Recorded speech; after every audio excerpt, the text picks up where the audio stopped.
London, December of 1816. The city lay beneath a veil of white fog, its streets hushed as though even the carriages feared disturbing the ghosts of better days. Inside Lord Pembroke's marble ballroom, the season's first Christmas gathering shimmered like a tableau of wealth, gold-threaded gowns, violins humming beneath chandeliers, laughter gilded by champagne and candlelight.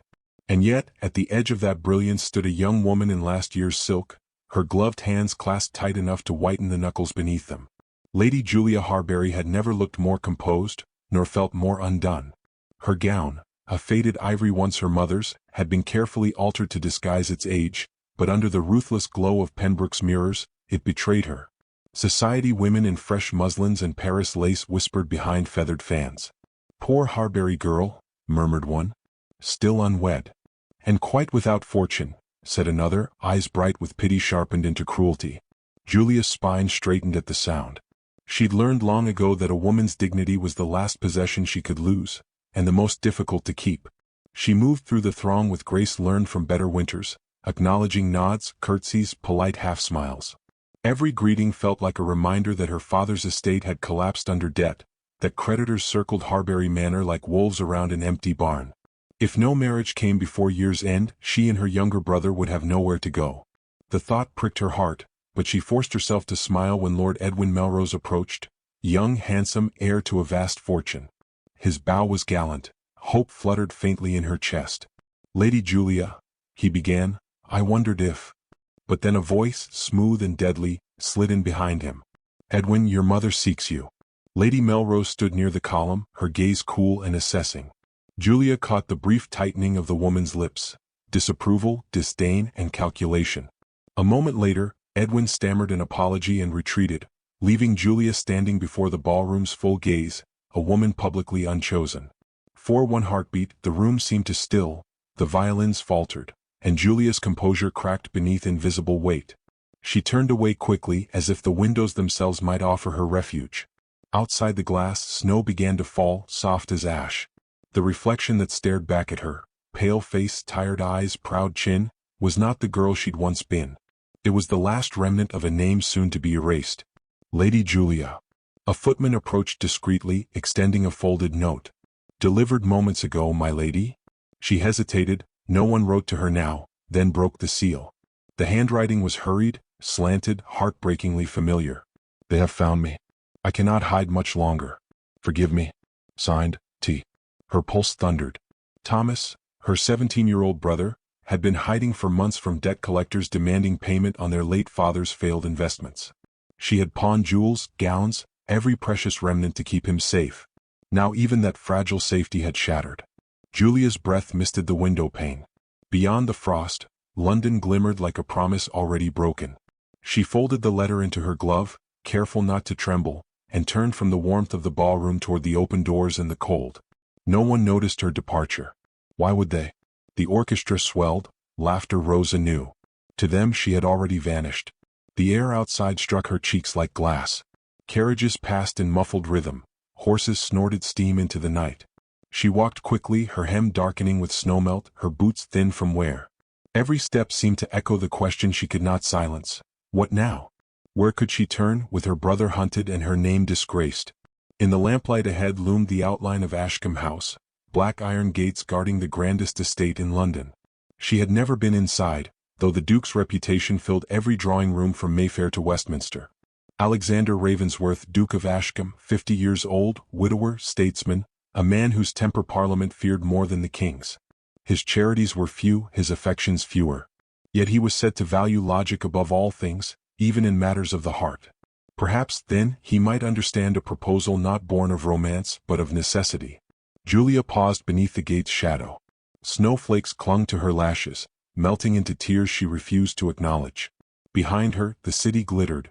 Ahead, the manor loomed, its windows alight like sentinels against the storm. Somewhere within those walls, the Duke himself sat in judgment of nations. What would he think of a ruined woman offering herself for his name? She laughed softly, a brittle, disbelieving sound. What choice remained? The law would not save her, society would not forgive her, and the world had already decided her worth. Perhaps, she thought, it was better to strike a bargain with a man of iron than to beg mercy from those who had none. Drawing her cloak tighter, she crossed the street. The guard at the gate hesitated, startled by her sudden appearance. "I must speak with His Grace," she said, her tone composed though her heart raced. "It is a matter of urgency." The man frowned. "At this hour, my lady?" "Tell him," she interrupted, voice low and steady, "that Lady Julia Harbury seeks an audience concerning marriage." The words hung between them, absurd and electric. The guard blinked, uncertain whether to laugh or obey. Then, seeing something in her face, not madness but a terrible resolve, he nodded and disappeared through the archway.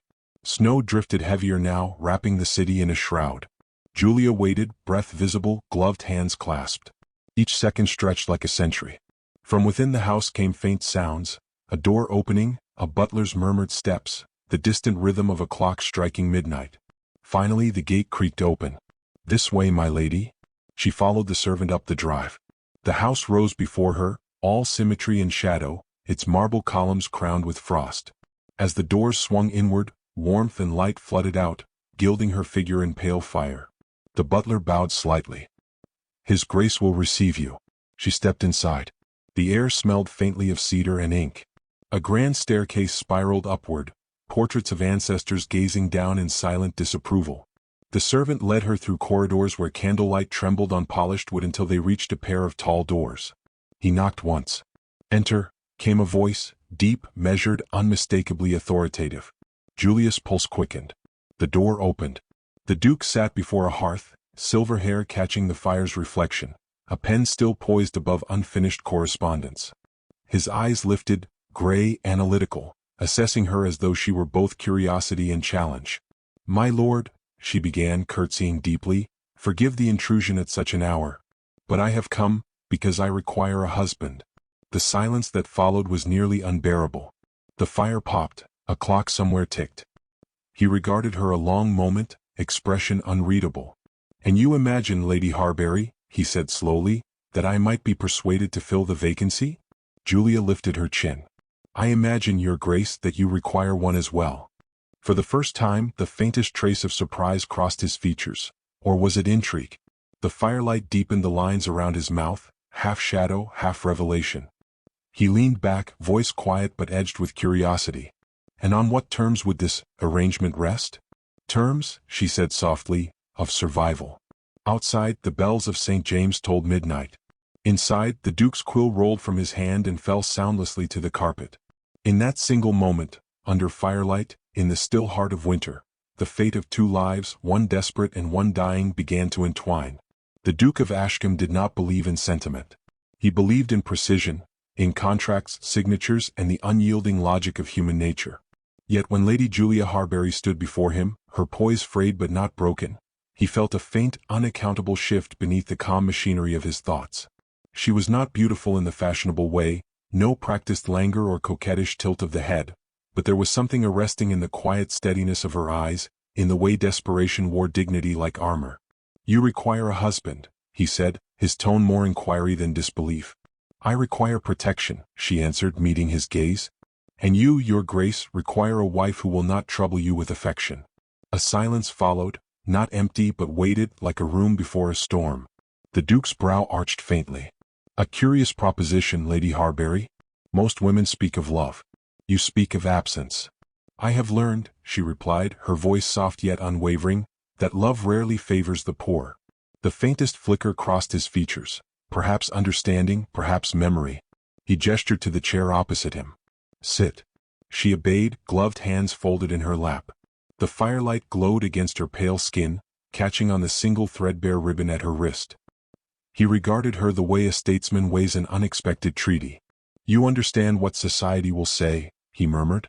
"They will call it opportunism, perhaps scandal. Are you prepared to bear that?" Julia's lips curved faintly. "They already speak worse. At least this scandal may feed my brother."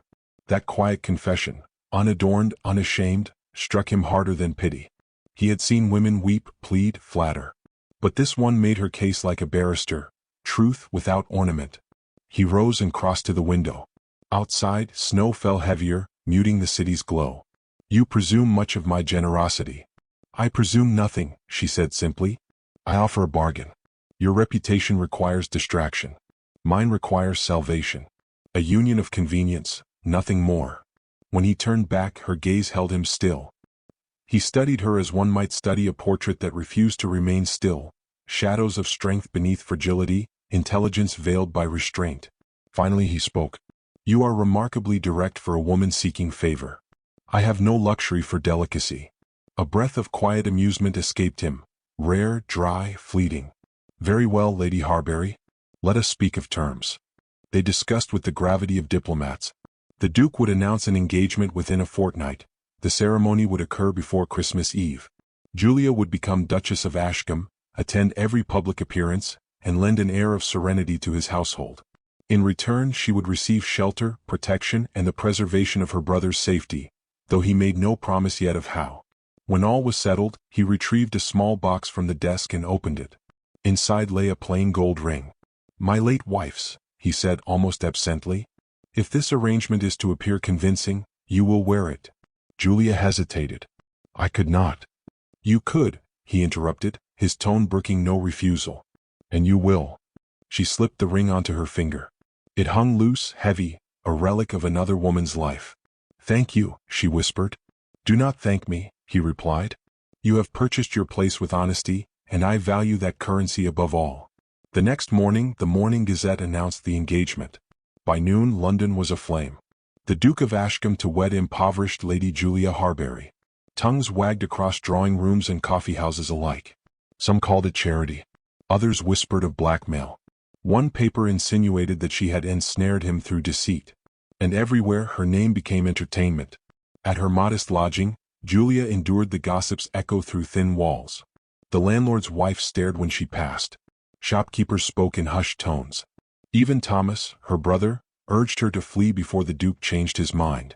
But Julia refused. "If I run from cruelty," she told him, "I will never stop running."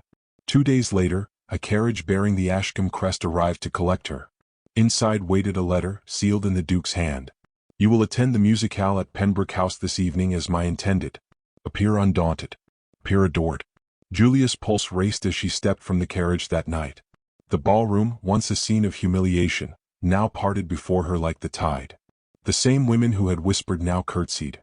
The same gentlemen who had turned away now bowed too deeply. Yet admiration, she learned, could wound sharper than disdain. It was not her they respected, but the man whose name she now bore. Then the Duke appeared. He entered with the authority of winter itself, tall, severe, his coat of black velvet cut to perfection. Conversation stilled. He approached her, took her hand, and bent just enough to make the room gasp. "My lady," he said, voice low enough for only her to hear, "you carry composure as if it were armor. Do not let them see the chinks." His hand lingered one heartbeat longer than etiquette allowed. The orchestra resumed as he led her to the floor. Their dance was deliberate, restrained, yet electric in its containment. Every turn drew more eyes, every glance between them spun gossip into reverence. When the music ceased, Lady Halberd, sharp-tongued and elegantly cruel, approached with a smile too polished to be kind. "Your Grace," she cooed, "we are all astonished. Such a romantic turn. The Duke of Ashcombe, tamed by love." A ripple of laughter followed. Julia's face burned, though she held her poise. Before she could reply, the Duke's gaze cut through the air like a blade. "Lady Halberd," he said quietly, "I assure you, no man can be tamed. But a woman of courage might convince him to choose gentleness." The silence that followed was profound. Lady Halberd's smile faltered. Somewhere, a bowstring snapped on a violin. The Duke offered Julia his arm, guiding her away as murmurs spread. In the carriage returning to Ashkam House, neither spoke for several minutes. Only the rhythm of wheels on cobblestone filled the darkness. At last he said, "Society will test you. They will pry and provoke. But you must not yield them your truth." "I have so few truths left to yield," she replied softly. He turned toward her, his profile lit faintly by passing lamps. "Then guard the ones that remain. You will find I have my own."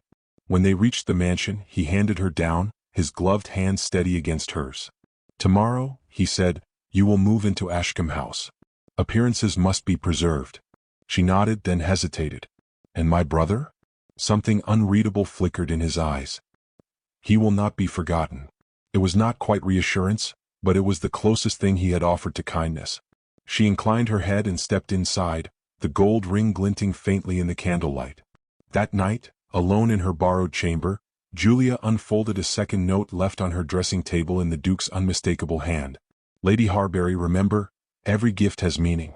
This one ensures warmth, not affection. Beneath the letter lay a thick carriage blanket embroidered with the Ashkam crest.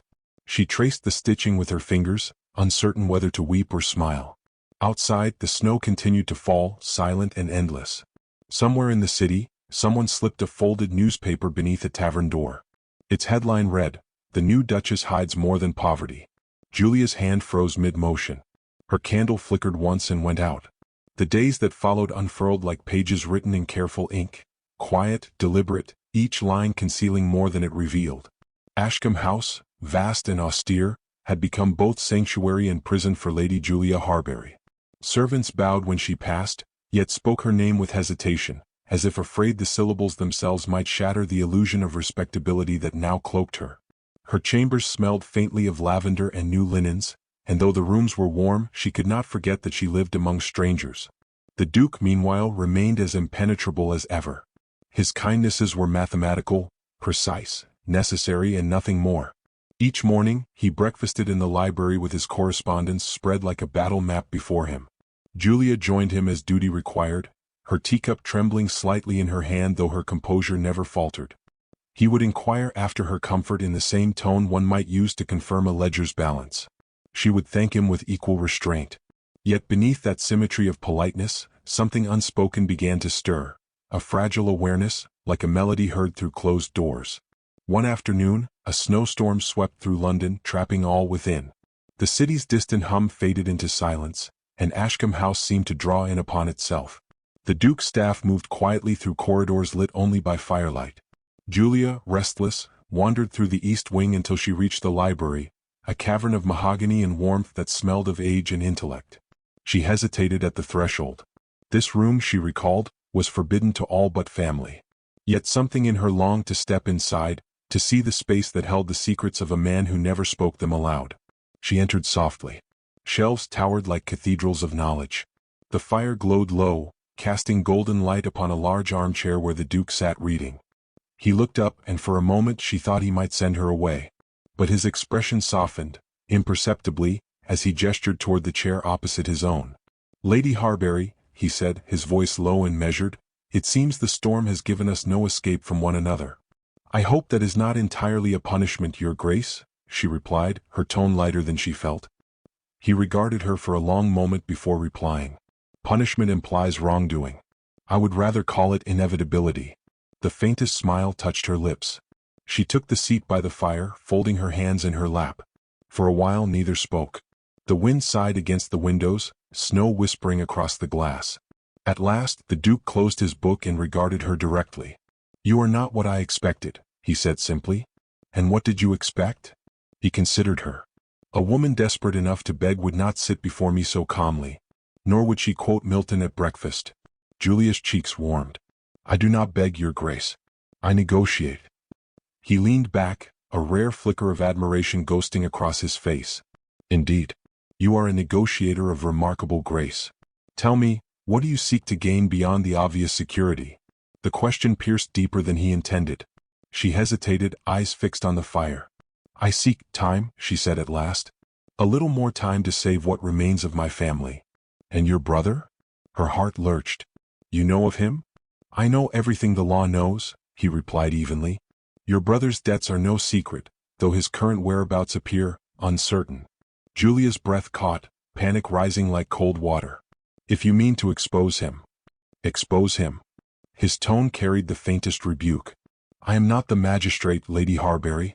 You mistake me for a moralist. I am, however, a realist, and realists require truth." Her composure wavered. "If I tell you the truth, will you use it against me?" "I might," he said quietly. "But not cruelly." Something in his voice, weary, almost human, made her trust him despite herself. "He is safe," she whispered. "Hidden. I send what coin I can. If the collectors find him, they will ruin him. And with him, what little remains of me." The Duke studied her, the fire's reflection glinting in his gray eyes. "You protect him at great risk to yourself." "He is all I have left." He looked away then, his jaw tightening. When he spoke again, his voice had lowered, weighted with something she could not name. Once, long ago, I too protected someone at great cost. It did not end well.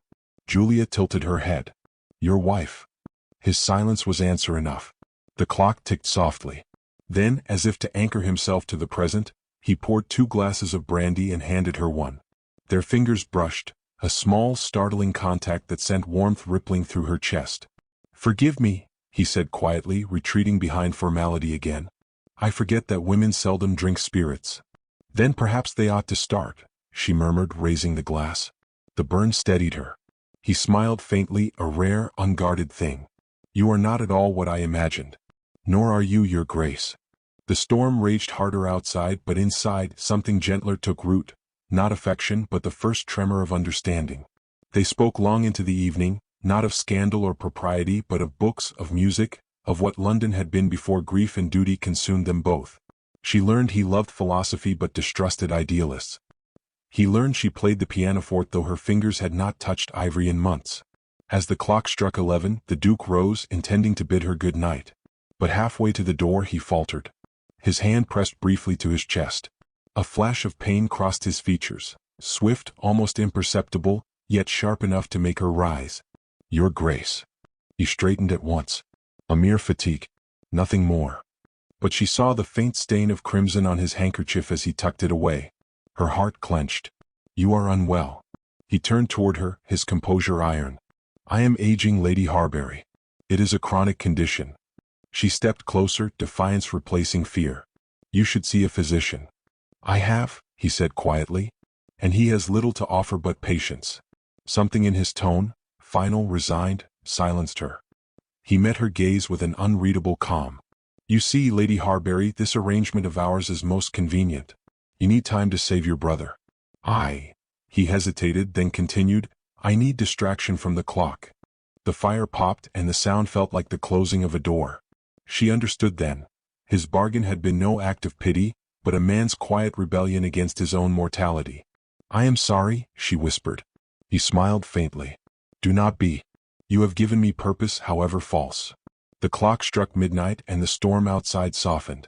Julia looked at him, this proud, weary man who had offered her safety even as he himself stood at the edge of time. Something fragile and dangerous bloomed in her chest. Compassion, perhaps even tenderness. As she turned to leave, he said almost gently, Tomorrow the East Library is yours. Use it as you please. Consider it a token of trust. She paused, hand on the doorframe. You surprise me, Your Grace. He met her gaze, eyes shadowed yet sincere. Then we are even, Lady Harbury. You surprise me every hour. When she returned to her chamber, she found a folded note beneath her door in an unfamiliar hand. The message was brief. They know where he is. Leave London before it's too late. Her brother's secret, their secret, was unraveling. And she now understood that the Duke was not the only one racing against time. The letter trembled between Julia's fingers as though it carried its own heartbeat. They know where he is. The words burned through her chest, hollowing every breath. She read it twice, thrice as the firelight quivered across the page, then folded it carefully, forcing her hands to still. Panic was a luxury she could not afford. Not now, not here, under the Duke's roof where every whisper carried consequence. Outside, dawn was breaking pale and uncertain over London, brushing the frost-laced windows of Ashkam House with light too delicate for the weight she felt within her ribs. She found him in the library as always, seated at his desk with his papers in austere order, spectacles balanced upon the bridge of his nose. The sight of him, composed, inscrutable, brought her both comfort and a pang of guilt so sharp it nearly stole her breath. He looked up when she entered, and though his expression did not change, she sensed that he knew something had altered in her. You rise early, he observed. I could not sleep, she answered, setting the letter down upon the desk between them like an accusation. You should read this. He did.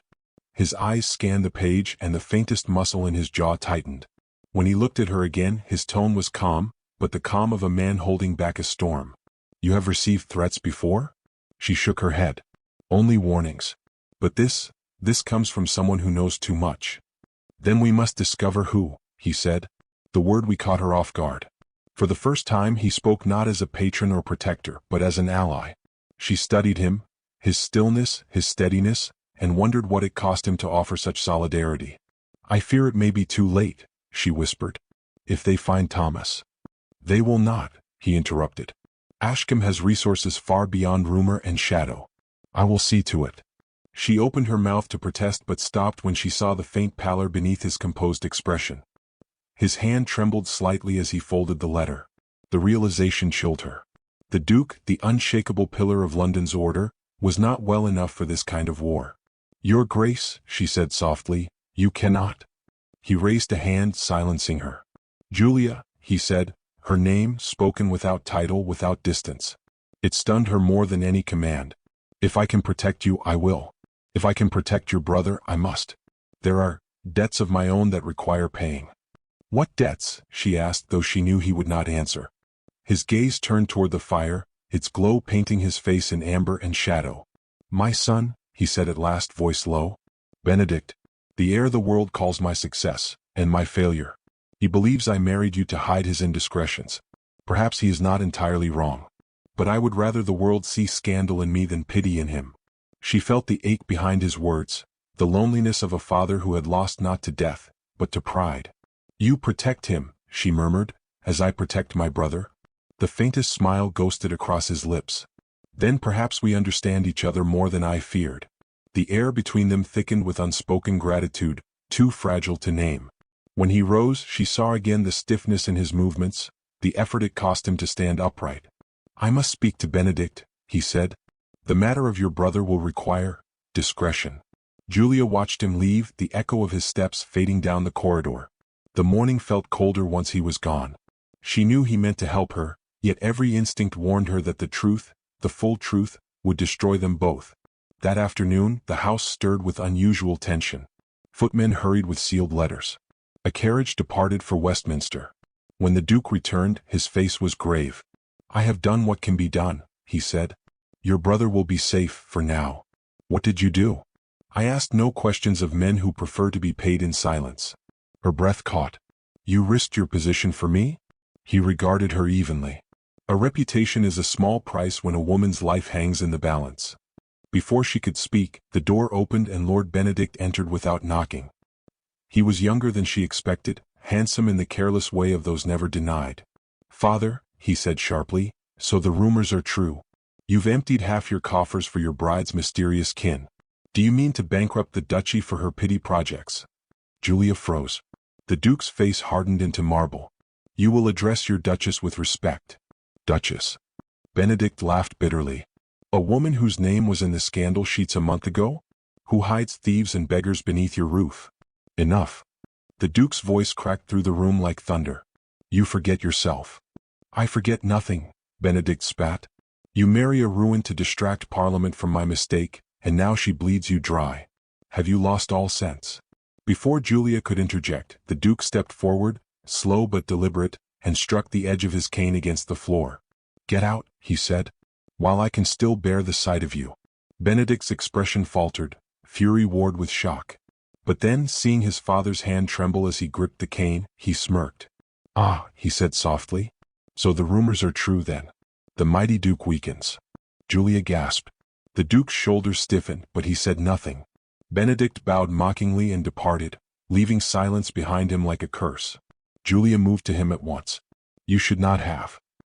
He turned away, hiding the faint stain of blood that had returned to his handkerchief. I should not have a son who uses his father's frailty as a weapon. Then you have me, she said quietly. And I will stand beside you if you'll let me. He met her gaze, and in that moment something broke, his pride, her fear, the careful walls they had built. He reached out, brushed a strand of hair from her face, and let his hand linger there, trembling. You are a brave woman, he murmured. Too brave for the world that made you beg at my door. Her eyes shimmered. And you are kinder than the world believes. The distance between them dissolved. No kiss followed, only stillness, the kind that binds two souls when words are too fragile. The clock struck 6. Outside, sleet pattered against the windows. The Duke stepped back, breath shallow. You must rest, he said softly, though his voice faltered. We both must. But when she turned to leave, he swayed, hand pressed to his chest. She caught him before he fell, the weight of him both heavy and terrifying in her arms. Alexander, she cried, for the first time daring to use his name. He looked up, pain flickering through the gray of his eyes. Not yet, he breathed. I cannot die before Christmas. There is still something I must tell you. Then his eyes closed, and the fire roared as if in answer, casting the room in sudden, desperate light. The Duke's collapse sent ripples through Ashkam House like a stone cast into still water. Servants rushed to summon the physician, their hurried footsteps muffled by the heavy carpets, while Julia remained at his side, her hand clinging to his as though sheer will could anchor him to life. His breath came shallow, uneven, but when she leaned close, he whispered her name, hoarse, faint, but alive. She pressed his fingers to her lips, the scent of smoke and brandy still clinging to him. In that moment, the grandeur of the house, the portraits, the velvet drapes, the centuries of inheritance, meant nothing. Only the fragile pulse beneath her fingertips mattered. By dawn, the physician arrived, his carriage wheels cracking through ice on the gravel drive. He was an older man with the worn expression of one too accustomed to delivering bad news. "Rest and restraint," he advised, eyes on the Duke but words meant for her. "His heart bears the strain of too many years and too few mercies. One shock too many and it will simply stop." He adjusted his spectacles and looked to Julia with the kind of pity that made her throat ache. "Keep him from agitation, my lady? Especially from matters of parliament or family." She nodded, though she knew such restraint was impossible. The Duke lived on duty, it was the marrow of his existence. To strip him of it would be to unmake him. Still she agreed. And for days she kept vigil by his bedside, reading aloud from the books he once quoted with effortless precision. Milton, Locke, a passage of Plutarch here and there. Sometimes he listened. Sometimes his eyes wandered the ceiling as though searching for someone long gone. On the fifth morning he stirred more strongly. "Julia," he murmured. She set the book aside at once. "You must not remain here, not while danger circles your brother." "Do not speak of that," she said, taking his hand. "You promised he would be safe." "And he is," he said faintly, "for now. But safety purchased in secrecy does not last. When Parliament reconvenes for the Christmas ball, Benedict will attempt to use your scandal to discredit me. If he succeeds, the protection I secured for your brother will dissolve like mist. You must be seen, Julia. You must stand beside me before all of them." She hesitated. "You are not well enough." "I must go," he interrupted, a flicker of his old authority cutting through the frailty. "If I do not appear they will assume I am dying. And vultures gather quickly around a weakening throne." She could not argue with that. In those gray December mornings she began preparing him, not as a nurse tends the sick, but as a woman steels a man for war. She oversaw the tailors, ensured the medicines were hidden in his coat pocket, and rehearsed with him how long he might endure the ballroom before fatigue betrayed him. Yet beneath her calm, a silent terror grew, that this defiance, this one act of pride, would be his undoing. When Christmas Eve arrived, London gleamed like a jeweled crown. Carriages clogged the streets near the palace. Gaslights burned through mist like 1,000 small suns. Inside Ashkam House, the Duke stood before the mirror, dressed in full regalia, black coat, white cravat, the star of the Order of the Garter glinting on his chest. His reflection was both regal and ghostly, as if time itself had borrowed him for one last appearance. Julia adjusted his collar with trembling fingers. "You should not go," she whispered. "Let them whisper what they will." He caught her hand and held it against his heart. "They would write my ending for me.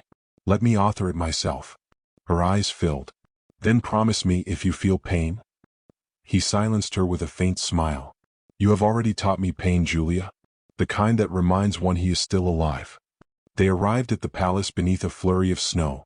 The ballroom blazed with candlelight reflected in crystal and gold. The orchestra swelled, laughter rippled through the air. All of London's power gathered there. The ministers, the peers, the women whose whispers could unmake reputations. And into that glittering storm of scrutiny walked the Duke and his Duchess, arm in arm, their entrance halting every conversation. "The Duke of Ashcombe," someone breathed. "Good Lord, he's come after all." Heads turned. Julia felt their gazes like arrows, but the Duke's calm never faltered. Together they crossed the marble floor, his steps measured, his posture unbending despite the weight of each breath. She caught the faint tremor in his hand, the sheen of sweat at his temple, and prayed the crowd saw only his composure. At the center of the hall stood Benedict, glass in hand, a serpent's smile curving his lips. "Father," he said loudly, his voice carrying above the murmurs, "what a miracle to see you walking among us. One might think your illness exaggerated." The room stirred. The Duke's eyes, once so gray, now almost silver with exhaustion, met his son's. "Exaggeration," he said quietly, "is a tool for lesser men. I deal only in truth." Benedict's smile sharpened. Then tell them, father, tell them how your new Duchess bought her title with deceit. Tell them who she shelters in the shadows of Ashkam House. A chill fell over the ballroom. Julia's blood turned to ice. She could feel every gaze shift toward her. The Duke's hand tightened over hers. His voice, though weakened, cut through the air with clarity that silenced the crowd. She shelters no one, he said. She redeems what this city has forgotten, honor in desperation and dignity in poverty. Murmurs swelled, scandal met with reverence. Benedict paled, fury and disbelief warring in his face. You would destroy yourself for her? The Duke drew himself to his full height, every inch the man Parliament once feared. I would rather die in truth than live in hypocrisy. Then, with deliberate calm, he raised Julia's hand and pressed his lips to her knuckles, a gesture so tender, so public that the room exhaled as one. It was no longer a transaction they witnessed, but devotion. But even as applause broke, a ripple of admiration spreading through the hall, Julia felt the subtle weight of his body shift. He leaned slightly toward her, his voice barely a breath. I have kept my promise. Alexander, she whispered, gripping his arm. He smiled faintly, almost peacefully, and for a heartbeat, the man before her seemed not sick but transcendent, his eyes aglow beneath the chandeliers. Then his hand slipped from hers. The applause blurred into screams. The world tilted. The Duke crumpled, his coat folding like night around him. Julia fell beside him, cradling his head in her lap as the orchestra faltered and silence consumed the palace. Send for a physician, someone shouted. Quickly. She pressed her ear to his chest. A heartbeat, weak but there. Stay with me, she pleaded. You've done enough. Let the world wait. His eyes opened barely. Julia, he whispered, voice thinner than breath. You have restored me. Tears blurred her vision. Please, please don't speak. But he smiled again, faintly, and his fingers brushed her cheek.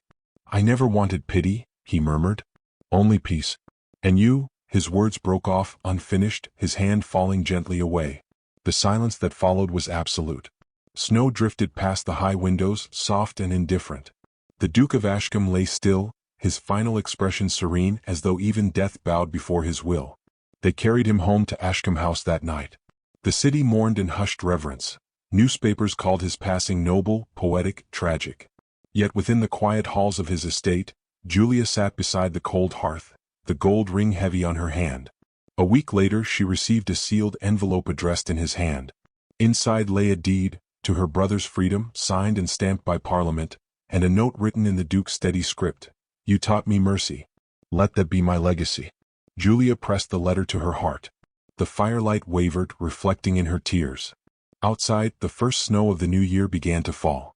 And though grief wrapped her like winter itself, she smiled faintly, whispering to the silence, Then I shall keep your peace alive.